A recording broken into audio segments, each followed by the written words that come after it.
পৃথিবীর বেশিরভাগই মানুষ শান্তিতে নেই।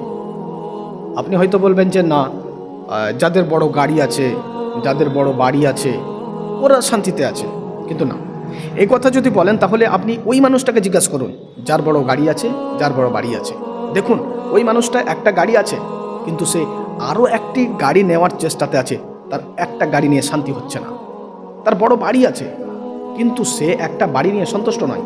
সে চাইছে আরও একটা ফ্ল্যাট কীভাবে বানানো যায়, টাউনের মধ্যে কিভাবে একটা ফ্ল্যাট বানাতে চায়, কোনো একটা শহরে একটা ফ্ল্যাট কিনতে চায়। এভাবে তার মনে একটা যে শান্তি, এটা সে পাচ্ছে না। আপনি কি ভাবছেন যে মানুষটা অনেক টাকা, তার শান্তি আছে? তারও কাছে শান্তি নাই। সে ভাবছে 1 কোটি টাকা হয়েছে, এখনও 2 কোটি টাকা কীভাবে হবে, সেও শান্তি নাই। কিন্তু আল্লাহ বলছেন যে আলা বিযিকরিল্লাহি তাতমাইন্নাল কুলুব, যে অন্তরের মধ্যে যদি প্রশান্তি আসে সেটা হলো আল্লাহকে স্মরণ করে। আল্লাহকে স্মরণ করে যে প্রশান্তি আমাদের অন্তরে হয়, অনুভব হয়, সেই প্রশান্তিটা পৃথিবীর কোনো বিলাসিতাতে দিতে পারে না।